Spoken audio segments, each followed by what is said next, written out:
Hey guys, how's it going? Welcome to today's recap video. It's been super busy, as I'm sure all of you guys are in your own gardens, going into May. I don't know though. I hear that there's some areas like in the Midwest that, like I think Michigan area is got cold, like frost and all that. So maybe not. It was warm here.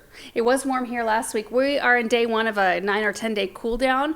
One of our days, the high is 58, but we're not going to go below 40. So we're still safe to plant things outside. We can still go for it, but enjoy the cool. Today in the studio here, we've got the garage door completely open and it's just lovely. It's wonderful. Today's recap is sponsored by HoseLink retractable hoses. They're the best. They're the best, you guys. I mean, in fact, when we very first got one, I was reluctant, as I am with all new products, because I'm always skeptical a little bit. Like, I'm going to find what's wrong with this thing. And, I remember emailing the guy, I forget what his name was. It was a number of years ago. So we've been using him for like 5-6 years now. Mm-hmm. But he was like, I want to send you this product. I think you guys are going to love it.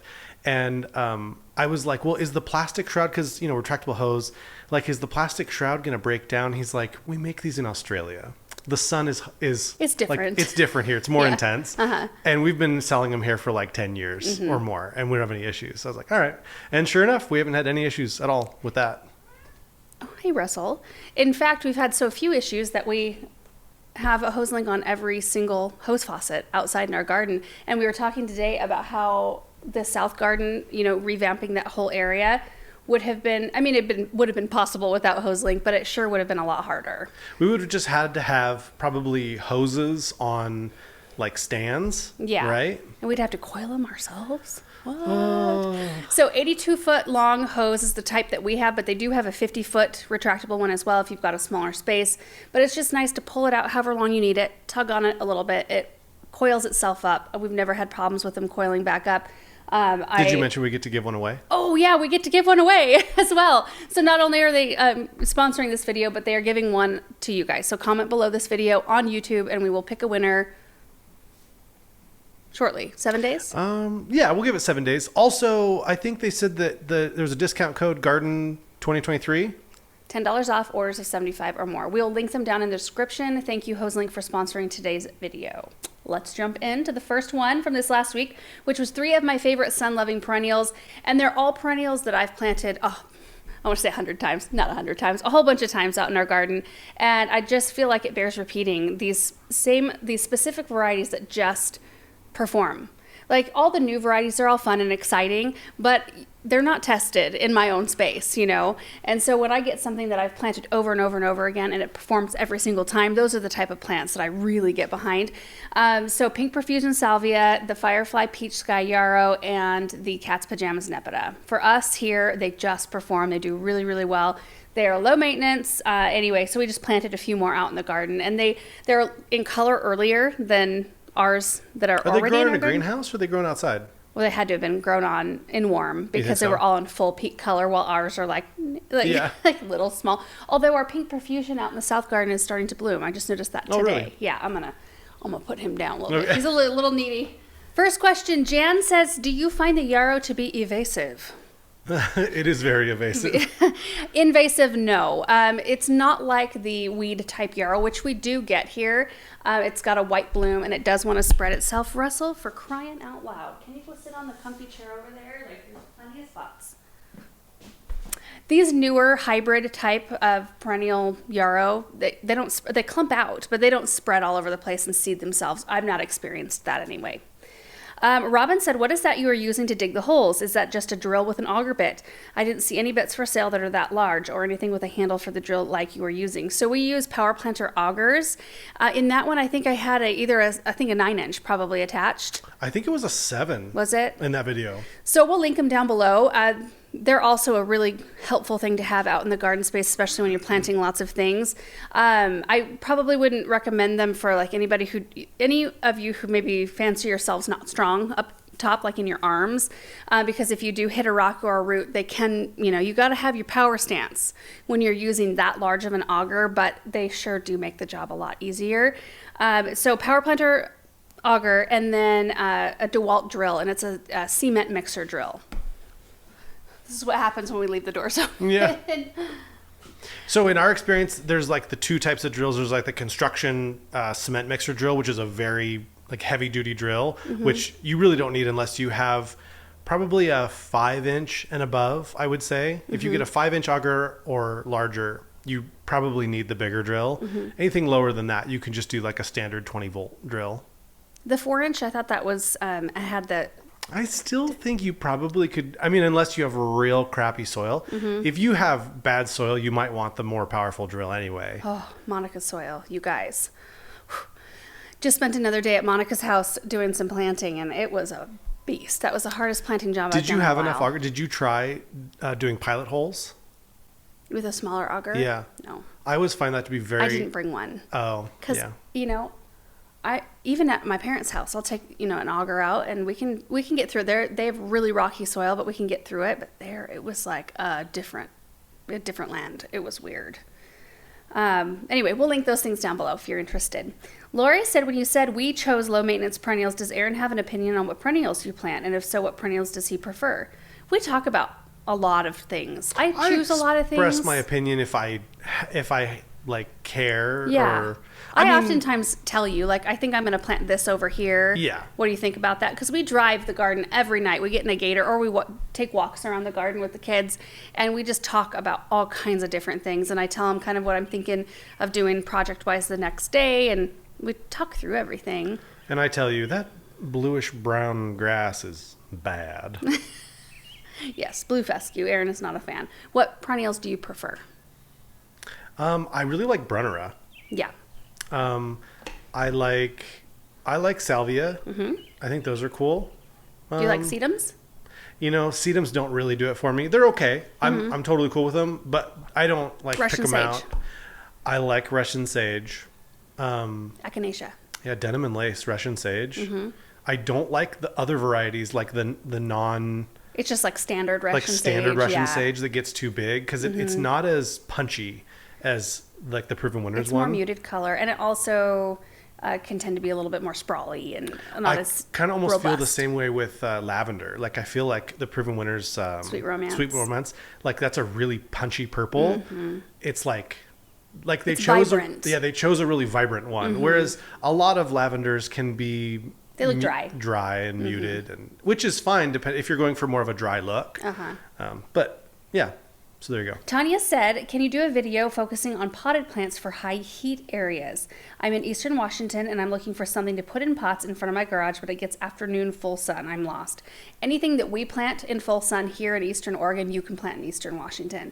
The thing you need to make sure about is that your pots are large enough and that you're not filling them with junk at the bottom for extra drainage or to fill up space. Fill them with soil and make sure you have consistent water to them. I think that's the main things, but we're pretty similar. I think it's Eastern Washington and Eastern Oregon and high desert and lots of heat and lots of wind, and it's dry heat. So I think anything that we put in for full sun, you could do it as well. Jay DeSilve 1 said, when you say shear it back, do you mean cutting it down to the ground? I'm pretty new at this and any advice will be great.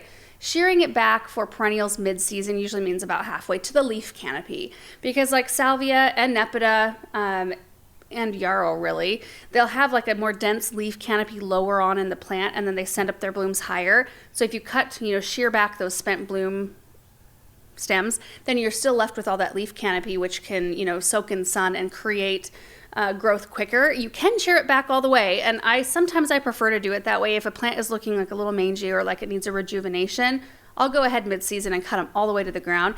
That way you get a flush back of beautiful fresh leaves, but it doesn't bloom quite as quickly or maybe not as much because, the plant is not, it's sending more energy into creating those new leaves first before it blooms rather than leaving the leaves and letting those soak in energy and putting them right toward blooms.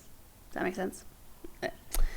Candy said, just wondered about your sister's yard. Maybe an update. Well, we do have a video here shortly showing you part 2. Pedro and his crew aren't quite done. They have one more day left to do. In fact, the day that we were there working on planting, we met with him and went over the last little bit of things, where to put the grass sprinklers, and then they're going to build one more fence protector, retaining wall so that we can put some soil up against it, and then one more little walkway. So I think by this next week, his job will be finished up, and then we are on to raised beds next. So I'm very excited. Scotty Hollingsworth said, where do you get your annuals? Your parents' garden center? Some. I'd like to order mine, but doesn't seem possible. I would check with your local garden center to see if you can put in an order. If it's, something you have locally, that would be the best way to go about it. We got ours from a grower. In fact, it's a grower that grows from my parents' garden center as well. It's Moss Greenhouses out of Jerome, Idaho. Tomorrow we get our load. Yeah, we get it tomorrow, and we'll show you guys. We'll tour you through. It's going to be a large load. It's like all the annuals. She said caladiums are not ready, and coleus is not quite ready. Oh, really? Yeah. But I'm not surprised about the caladiums. Caladiums always... You could keep it's the like caladiums. July. Yeah. That they're ready, Northern seems gardens, caladiums just don't work as well. They're pretty. Yeah. JC said, I love the soft, relaxing background piano music. Laura, was that you playing? No, it was not. It was not me playing. You should play. It actually would be a lot of work, though, to It would record. be a lot of work, yeah. Maybe one day. ETA said, Dear Laura, with all the lovely, wonderful plants that you have planted, what would be your unforgettable memory planting throughout your life? Would you share that story with us? Unforgettable memory of planting. I have to really think about that. Sounds like it's forgettable to me. No, I think I will always remember the first cut flower garden. Yeah? I will always remember that. It was so fun. Just like put it there. Because it was shot from the hip? Yeah, and that's my style. Yeah. I don't like to thoroughly plan anything, which is, I know that's annoying for a lot of people, especially when you're working with like contractors and things like that. But I don't know. When I have to plan something, it shuts me down, and I don't like it. It makes me feel not inspired. I like to feel inspired and then do it. And so I think I will always remember that cut flower garden, even though it was like willy-nilly out in the middle of a raw pasture, and it really put us behind on other projects because it was right in the way of what Chad needed to do. We couldn't do the grass. We couldn't put in the road. No, but you know what? That was such an incredible learning experience for me. Yeah. And it was my first time like doing a large scale, like row crop sort of garden. It was large scale to me. Yeah, that was the first time that we used drip tape. Drip tape. Yeah. Learned a lot about that. I feel like I learned a tremendous amount in that year. And I'll always remember that, I think. I could think of other ones, I'm sure. But that one, like, I have good feelings. Yeah. Good feelings about that one. Second video was adding more fun things to my sister-in-law's new veggie garden. So we went in and just rolled with all the boxes that Gardener Supply sent out. It was so fun, you guys, because Alyssa made a list of all of her like top picks, the things that she really liked. So the stuff that ended up in her garden space wasn't necessarily picked out by me. She had like maybe two different options for raised beds, and we went with the copper capped. Like she had a cheaper option. I'm like, oh, we should do copper cap. That would be so pretty. So all the stuff she ended up with in her space, she picked out. And so some of it was a little bit of a surprise. I had no idea what Gardener Supply had actually sent out except for a few of the larger things. So like finding the little compost crock and the cloches and things like that was so fun. But we just outfitted the rest of that space. That was the day that we did the gravel too, wasn't it? Yeah. Yeah, so we put a fresh layer of gravel down, which just transformed that space, made it look so tidy and clean. Sarah said, great use for the space. Will the compost bin be Malodorous? That is a new word for me. Google, Malodorous. Oh, smelling very unpleasant. Malodorous? Malodorous. Now I feel like a dunce not being able to pronounce that. Anyway. Alyssa said she's going to move it actually to back behind, like in the corner behind the greenhouse, I think. Which is kind of what we thought, but then we thought for more space to be able to get around it and stuff, to put it out front. But it really isn't the best spot for it. Sure. It's easy to move, though. We could probably move it for her. In fact, we should move it for her when we go back and fix it. The front door, I put it upside down. So I have like the handle at the top, and I have it to where, you can like, and I just figured, you pull the handle down, toss your stuff in, and like lock it back up. You need to have that at the bottom because that's to help like mix it and get stuff out. Get stuff out. Get it from at the bottom. And the top is where you put stuff in. I've never put together a compost bin, and well, yes, I have. It's been a while. Not like that. Not like that one. Yeah, not with a I looked at the instructions. I hate putting things together, and so a lot of times I skim over it, and I'm like, I can just do this, and then I put it together wrong. Do you remember those? Yes. Not wheelbarrows, but what were those called? Were big tumblers. Wheeled carts. Oh no, Oh no. Yeah, the No, I don't even want to remember that day. That is an unpleasant memory. They were from Gardner's Supply. They were those, right? Yeah. Or were they from Lehman's? Yeah, Lehman's might have been Brothers? from a different company. They were the carts, But I think Gardner's has some. yeah. But yeah, you were like, they didn't send enough of this. And I was like, well, are you sure you didn't do it wrong? You were pretty sure you didn't do it wrong. But I did. We got into a little bit of an argument about that. A little bit. Yeah. Well, I didn't get into an argument. I think I was seeing fire. Yeah, you were.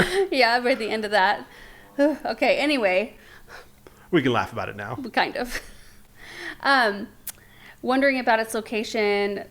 Yeah, so it won't be an issue now that it'll be moved, but we will go back and do that. We're going to be there tomorrow, so we might flip that stuff, the front around so it's proper. Karen said, I imagine it's very satisfying to put down all that gravel. It was. I actually love the nectarine in the pot. Will it stay that size, or do you need to prune it to keep it that size?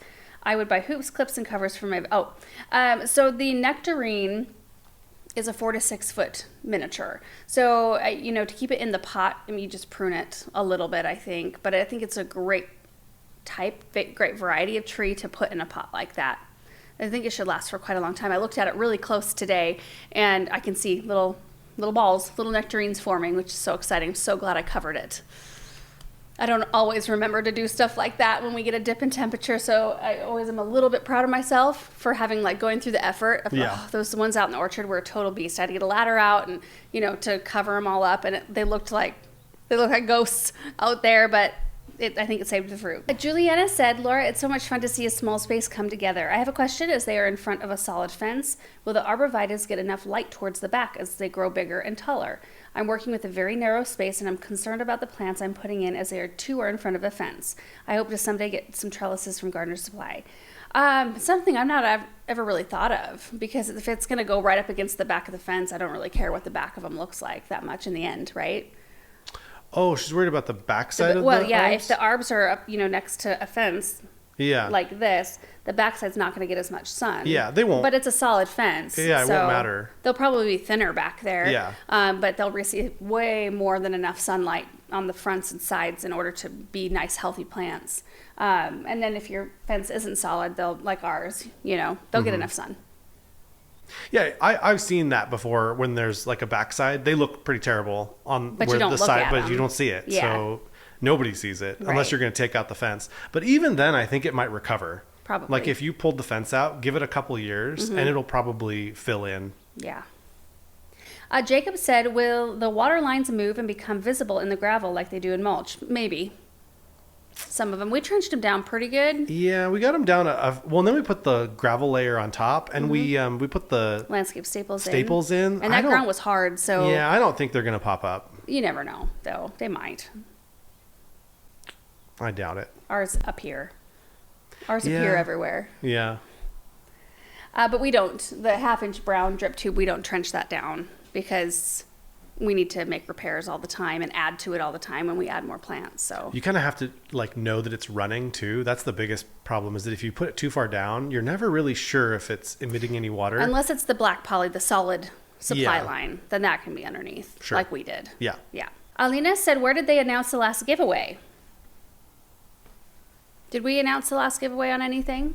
We didn't announce it. We just put the winner in the comment section. yeah, of the winner or the description. is in the description, and then I pinned their comment so you can see who the winner was. But we didn't make a dedicated Video to that. video about it. Preeti said, love the transformation. Can you please share the variety of the dwarf nectarine you potted? It's an Arctic Babe dwarf nectarine.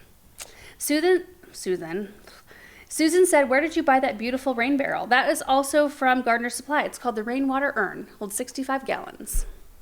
Next video was mulching Erin's mom's flower beds for Mother's Day. That was fun. We Yeah. took Paul and Bethany with us, and it was a 3-hour project. We got all of their flower beds mulched, and it was one of those things that we were there prior, a few days prior, and his mom, Sue, Erin's mom, Sue, was telling me it's a mulch year and how she was going to start working on it and so on and so forth. And I started thinking, I know they're going to be out of town this weekend. I wonder if she's tested her drip. I wonder how we could find out if she's tested her drip before we maybe go over and surprise her as a Mother's Day gift in mulch. So we ended up asking her, and she knew that we were going to be doing it just because I didn't want to cover all the drip tubes before she had tested anything, and it was just it's still a gift, even if it's not a surprise. Yeah, true. But it would be so fun though to have her show back up at home and be like, oh, all my work is done. Right. Jacob said, is it tempting to peek over the fence at your old yard? Not really. Or do you know the folks who sold it to, allowing you to see how things have continued to mature and progress? They would totally let us see it if we wanted to. We know them, and but I don't really have a huge desire. Yeah. To look. I don't know. I mean, we see the front yard and things look really nice up there. So I know they're taking really good care of stuff. And yeah. Denise said, are your kiddos Aaron's parents only grands? No, they have 4 other ones from your sister. Mm-hmm. Yeah. Nancy said, will the bagged compost turn the grayish color or keep its dark colored? Now, the ones we use both Land and Sea and then another one that my parents had used. Can't remember the brand. Whitney Farms. Yeah. So we used a combination of both of them and have had really good luck with both of those not graying out. And then the bulk compost we've been using, we're surprised it kind of maintains its color, which is great. Cheryl said acts of service. Ah, my love language. She must be so excited. When it comes to putting down compost for mulch, how thick are you putting it down? Ish? What, 1 to 2 inches? Yeah. Depends on the area. You know, like she has a spruce tree that toward the back, like you can't even access it. You can hardly get underneath it. And so we take handfuls and kind of like throw it back there, and it was covering all of the old stuff, but it was fairly thin, but you can't really get to it, you know, so it just depends. Over drip areas, I was trying to make sure to do it a lot thicker so the drip tube would be covered. Amy said, what kind of grass do you and his parents use? It's so green and soft looking. I have St. Augustine and it does not look this good. We use what is called Lawn Mix. It's what my parents' garden center has been selling for ever. Mm-hmm. It's a mix of perennial rye and Kentucky blue, and it's what does really well in our area. However, I think that Kentucky blue is more brown in the wintertime, right? Yes. Than a rye. It's slower to green up. It's slower to green up in the spring. And so I think that a lot of what our big lawn is Kentucky blue. Yeah, I don't know if a lot of the rye really like took. But yeah, I think the idea is that there's like pros and cons to both of them, and so but they can actually survive together. So it seems to work really well. We also use RTF fescue, which I've talked about when we seeded the orchard. I think I've still never seen RTF fescue around here that I know of in the schools, in like a lawn situation. If you look at the school, but like a home lawn, because like even in a school situation, like they're not fertilizing like a regular homeowner would, and they're not mowing. They oftentimes mow a lot higher because they get like a tractor, you know, or something like a big equipment. And oftentimes they'll mow it like, you know, 4 inches or something like that, whereas like a homeowner will mow it, you know, 2 3/4 or 3. So anyway, I would love to know what RTF looks like in a lawn. We know what it looks like when it matures because our orchard's full of it. Right. And it's so pretty. And my parents just seeded. My mom texted me. She's like, what kind of grass did you put in the orchard? So they just seeded a bunch of RTF in their new, like, it's kind of, they're treating it kind of like we are the South Garden, just throwing out whatever. It sounds like RTF is like a wonder seed or like a wonder grass. You know what I mean? Like they're kind of billing it as this like doesn't need hardly any water, and it's like greener than all the rest. And we'll see. Yeah. Mindy said, I love the look of the dark compost as opposed to chunky mulch. It just looks so clean. But doesn't mulch do a better job at shielding the weeds from being able to germinate? Possibly. Areas that I've only put down the compost, weeds have rooted right in. What are your thoughts on that? I think it's almost kind of equal. In our experience, like the weeds will root. Also, beauty is pain. Might have to do a little more weeding if you want it to look good. True. But a chunkier blend, I think, would not root weeds as quickly. But we've always used a mulch that's finer. Even if it's a mulch, it's a finer mulch than like that chunkier stuff. Snoopy said, once again, I love the fence. Must be something they have down there. Anyone know what it's made out of and what it's called? Just our like vinyl fences? I guess. I wonder if that's just not common wherever they live. Maybe. They're all over here to where we're kind of like, oh, geez, vinyl fence. Yeah. Nice. Yeah. I mean, our fence is vinyl too. Our split rail fence. But yeah, just vinyl. No maintenance. You can get them, Quite I mean, nice. depending on how many colors they've got, but you can oftentimes do them in like black or beige and white. Yeah. Those are really kind of the only three. They're you don't see squeaky very in many a black. windstorm. What's that? Remember down when we lived next to your parents? There was a section that would be kind of squeaky in a Yeah, windstorm. right. Brooke said, I know you have certain plants that like poor soil, such as sedum. How do those plants do with the compost as a top dressing? Do you do anything different around those plants? No, I don't think it's enough. It makes enough of a difference to harm the plant at all. So I don't stress about that. Next video was setting up a new garden space and planting onions and potatoes. So we took a little corner of the new property and we are planting all of our potatoes, onions, tomatoes, corn, vine crops, and a big bunch of sunflowers. So Aaron took a tiller and just tilled a 250 foot, just roughly 250 foot rows, 2 of them. And then one high tunnel was already set up. Paul and Bethany got that all done and it's ready for our plant load that's coming tomorrow. But we just figured, we had an extra water zone available right there at the corner. So we had easy water access and it's just a really fun way to grow a bunch of produce that most of it will give away. It just makes me happy to grow it. It makes me happy to plant stuff and it makes me happy to do projects that look like that. There's something freeing about it. Sai said, love watching your videos. I learned so much. My question is, how do you protect root veggies from moles, voles, rodents when planting in the ground? We just haven't run into a whole lot of problems with that. We've had gophers take out big plants like big shrubs and things like that. But I think as we've developed the property, those have kind of gone away. But we don't have a huge bunch of like mice and It seems like most people who have an issue with it, they just do a trap line and they just, strategically put traps where they've got issues. Yourself a couple cats. Yeah. Although Russell, I don't think I've ever seen him hunt a day in his life. I think Cheddar knows how, because Cheddar came to us as a City feral. cats. Yeah. Not related directly to the video, but the neat, perfect grass cutout around your maples. How do you do this?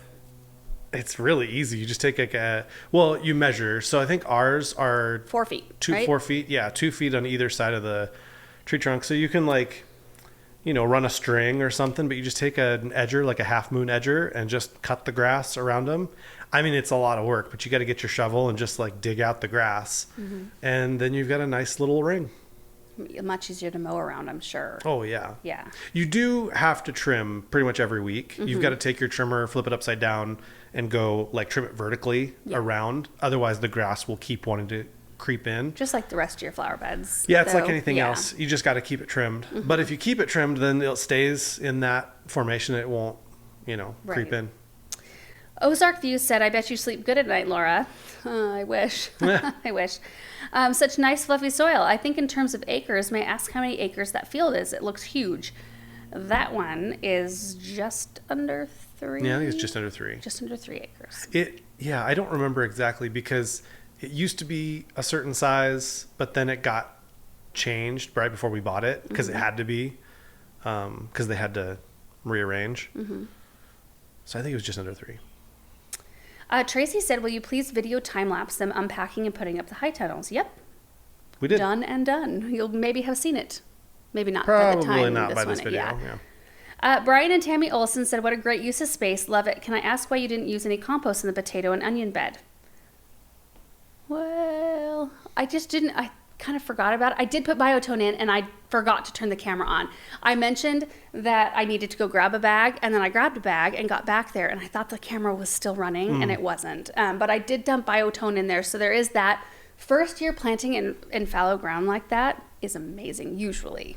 I mean, I don't want to jinx it. But usually when you're planting in undisturbed ground like that, you just have a great year. So I'm hoping with the addition of the Biotone that we're good to go on that. If we feel like we need to add some stuff later, we can do that later. Andrew said, do you guys think you've ever done, did I read that right? Do you guys think you'd ever do some Eastern Oregon native planting in the new area? Nope. What? Yeah. I mean, if you saw Eastern Oregon native planting, you would understand my immediate answer. When I we hear can that, plant I some just don't even know. I don't even sage. know what is really native. Well, you just look out in the hills, It's like nothing. Yeah. Just. I don't think that, I think there's a little bit of a mystery around how areas like ours work. in high desert and how things are watered and how like full our aquifers are and how things like that work. Right. Yeah. Because of how highly agricultural our area is and the farmers continually irrigating and stuff. And we get, our water comes from snowpack in the mountains that fill up reservoirs that are then watered in the fields, and a lot of that water returns and fills up aquifers. So while you look around and it's like, dang, how are you even getting anything to grow? Yeah, as long as farmers can water their crops, then the aquifers should be fine. Yeah, but our native landscape is just like not. So there is some wild beauty about some of it, but Gab the chef said, for some reason I just love these new projects with all the planning and ideas. I'm just wondering how Aaron will be able to torch the field weeding with the irrigation lines already put down. Can you explain how this works? You won't be torching close to the drip lines. No. We'll be hand pulling anything close. And then I'm thinking, I wonder if we should start like in the row between. We could put down cardboard and put some mulch on top of it, some compost. Yeah, I don't know how you get the mulch there. It'd be a lot of work you have to do it by hand. Oh. Because there's not enough room to get the tractor in there. Sure. So, I don't know, we'll figure it out. We'll film it when we figure it out. Or not. Yeah, who knows? Maybe it'll just be all gone and we'll be like, yeah. Look at this, it's so clean. MS Sean 71 said, I was wondering, we have a community garden in our area, and I was wondering, would the drip tape be good for our plot? We have access to water. Yes. Yeah. If you're planting in rows, drip tape is the way to go. It's the most water efficient, cheapest way to water. It's not good in flower beds where it gets curvy and windy. Right. The second you need to make a curve, get the regular drip tubing. Right. You can do elbows. Yeah. If you're doing a square grid, you can do that, but curves are a no-go. Next video, and I think this is the last one for today, is planting 6 containers for summer. So we planted up 6 containers. I was going to just plant up 4, the 3 around our vegetable garden and then the Galloway urn along the west side. Then we decided to tackle those 2 great big urns out in the south garden. That was fun to see a fresh look in them. One of those yuccas was in that pot so fastly. Yeah, in the video, I mean, you could see us kind of struggling to get it out, but like there was a lot of struggle that I was didn't laying actually across make the it. top of the pot at one point, like laying, but I left a little access, so you had your shovel in there. I was Trying providing to the add some counterweight. weight. Yeah. You weren't quite enough though. No. Anyway, we ended up with some really pretty plants. I'm super happy with them, and there are some that I restrained myself, and like there's soil showing, but it makes me feel like there's breathing space. I don't know. Maybe I'm changing a little bit. Maybe. Yeah, I don't know. Like the simplicity of it, kind of, it's like, or like speaks to watching me. things grow as opposed to like Instant, and needing then the seeing instant things impact. smothered out. Right. I don't know. First comment says, are your parents planning to retire at a certain age, and what will be the plans for the garden center? Well, your dad's mentor never retired, really. And so I think your dad wants to work until he dies, which, there's something to be said about staying busy. Yeah. And sometimes I feel like those people can be happier longer. Like some people retire well and some people do not retire well. Mm-hmm. They retire and then all of a sudden, The purpose, like they lack a little they bit get of. old so fast. Mm-hmm. And they just start like they quit moving. I mean, part of it's because you get old, but like we've seen that with some people. Yeah. Some stay busy. Yeah. And others don't. Right. I'm not really sure what will happen. We'll see. I think my guess is your mom wants out within the next like 5 years or so. I think she would want to spend more time with grandkids. Yeah. And like her garden and things like that. She'd want to be spending more time doing Like that. I wouldn't be enjoying. surprised if in the next 5 years she, I don't know. I was would say out. 10. You think? Mm-hmm.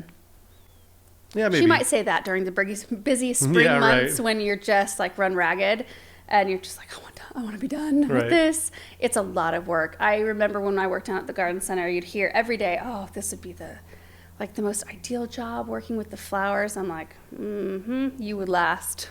Wait till it's 105. Yeah, not very long. It's a lot of hard, hot, physical work every single day from 7:30 in the morning till 6 at night. I mean, I did Yeah. it for years and I loved it. I mean, if you have a passion for it, you kind of just like those things just go. I mean, there's hard days. You have hard days no matter what you're doing. But it was a lot. It's not a breeze of a job. No, no. Ashley said, what do you do with your spent soil? Does it go into the compost pile? My soil is so poor here. I usually dump it straight into a hole to amend our clay soil. That's what I would do with it. We spread it out on the new property. As long as it hasn't been along with a plant that had like spider mites. That's the only case where I'm like, dumping that soil. Like, put it in a bag, shut that bag up, and put it in the dumpster. Give it to your enemies. Yeah, ship it to your enemies. No, anything with spider mites, we try to eliminate that kind of thing. Anything that's been afflicted horribly, and you don't want to like continue that problem. But anything like, clean soil that's been with plants that have been happy and whatever, and it's just spent and you need to refresh, that can go out in your garden. When your vegetable garden beds need to be replaced, will you use gardener supplied garden beds like at your sister-in-law's? I do love those a lot.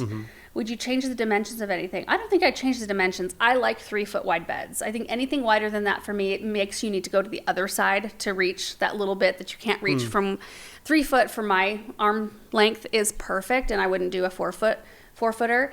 The only thing that I would consider later on, and I don't think it would work necessarily in our situation with the picket fence, but I would like taller raised beds. My parents are putting in tall raised beds this year, and I'm I excited don't to think see. they're super tall, right? I thought they were taller. I don't think they're going to be more than like 1.5 feet. Really? Yeah, well, because your dad told me that he got some cedar boards, and I think that they were like no more than 6x6s, 6x6 boards, or 4x6 boards even. And so if you stack 3 of those, that's 1.5 feet. Is that how tall they're going to stack them? I thought they were doing taller ones. I thought they were going to do 2 or 3 stacked, and 3 stacked would be 1.5 feet. Yeah, which ours are 12 inches, and honestly, it's a comfortable height right now. I do have to put like a kneeling pad on there's gravel around them, a kneeling pad down, or my bag of Biotone. I use that as a kneeling pad all the time, and then I can work in them fairly comfortably. But one day I would like to have like Waist level. Yeah, but they'd have to be not. It's a really fine line between. Like, I wouldn't need anything or want anything where I'd have to bend over at all. Like, I want it all like this. Sure. For like strawberries and lettuce and things like that. Like, this is my jam right here. This is a husky, I don't know, workbench. I actually have it cranked up. It has a top that you can crank up a little bit and make it to your right height. This is so comfortable to me. Right here. Amy's Gardenstead said, why replace all of the soil? Why not just replace the top third or so with compost and slow release fertilizer? You could do that. It depends on the containers for me. It depends on what kind of plants I've had on them. We've always liked to replace soil. I used to replace it after every season. Like every new season, spring, summer, and fall, I would have brand new soil in those containers. Our containers did pretty well with that kind of switch out. But now we just do once a year. We shoot for a once a year clean out. That doesn't always happen in the huge containers because I like soil from top to bottom. We don't put any fillers at the bottoms of our containers. So sometimes we'll, scrape out half of it and put in fresh on the top of it because a lot of times those roots aren't reaching down, like way down in the reservoir. What that helps with is one, weight for high wind areas, helps keep the container in place, but it also retains moisture and like cool for the roots. The more of that we have in the soil, even if the roots aren't quite reaching it, at least there's some in there that helps cool down the temperature inside. So anyway, yeah, you could absolutely, if you've got soil in there that you feel like doesn't have insect eggs and stuff like that in there, you could scrape it out and add some fresh on top. Kathy said, where did you get the black wagon? That is a Gorilla Cart. Did we use the 7 cubic foot one, I think, in that? Or the 3. We used the 3. Or 4? Ooh, I don't think they do 3. I think it's a 4 and a... Why did I think 3? Maybe it is a 3. You might be right, because there's multiple sizes. Yeah, we use the smallest one because the 7 currently has soil from our rose tree project still, right? Still sitting out there. Yeah. Joy said, how old are the urns that you said are starting to deteriorate? Just curious how long something like that lasts given the high cost. They were here when we moved in. They've got to be at least like 15 years old. At least. And they're not covered. Yeah. Like they're left out to the elements because I like to look at pieces through the winter. They also sat in an area where sprinklers for like 10 plus years hit the bottoms of those pots where you saw that deterioration. That's about where the sprinkler would hit them. Yeah. I didn't even think about that. So I'm guessing the minerals in the water, probably like wore away at them after a while because that constant like wet, dry, just, all the time. Yeah. I still feel like it's a good investment. Even if you're not, they're in the way of a sprinkler, even if you're not covering them in the wintertime, because they do last quite a good long time. Yeah, you think about how much what do you think that would cost? Like less than $1,000 for an urn with the base. The base. Yeah, $700. Yeah, that's our area. It'll be different depending on the area. So, I mean, if you think about like enjoyment for 15 years for a plus. piece like that. Yeah. I feel like that's worth it if that brings you joy. Yeah.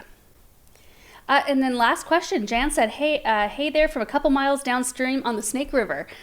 Your regular fertilizer, is that done through your drip system? No, that would be amazing, but not all of our containers are separated from our flower beds. Some of them are connected to our flower beds. What we do is we've got a big 150 gallon tank. That we attach to the back of our gator, and we mix up all the fertilizer in that big tank, and it's got a pump on it, and we have a hose link attached to it. The way we do it is really no different than mixing it up in a big Watering like can. a watering can. Yeah. Our watering can is 150 gallons. Yeah. Essentially. It just makes, as we had added more stuff, we were doing it I did it by hand for the first 2 years. Yeah. I think back to when we first bought this house. And of course, it was the first 2 acres. It wasn't including the South Garden or the new pasture area. But I was still working down at the garden center for 2 days a week. We were making videos full time, and you did all the grass, but I did all the other work myself. We didn't have kids back then, so Right. we had quite a bit more disposable time. But We had a lot more time. Even then, though, I'm like, how? Do you remember we would just like spend I'd work until I couldn't see anymore. Yeah, you just work Yeah. until it was, and it's what you love to do. Yeah, So I was happy doing it. Yeah. But I just think of the sheer amount. And it's a good thing. I'm a homebody. You want to travel more here maybe someday, which I think would be fun to do with the kids as well. But I don't know. We'd like to be home. Sure. So that's helpful as well. Anyway, guys, that is it for today's recap video. Thank you, Hoselink, for sponsoring today's video. And you guys don't forget to leave a comment below this video to enter to win a drawing for one of the Hoselinks. Please don't get scammed. We do not use Telegram. We don't use WhatsApp. Don't get scammed. We don't ask for money. If you get a comment saying you've won, check the description of this video. We will update it with the winner's name. And if it's not your name, then it's probably a scam. So don't fall for it. Anyway, thank you guys so much for watching. We will see you next week. Bye.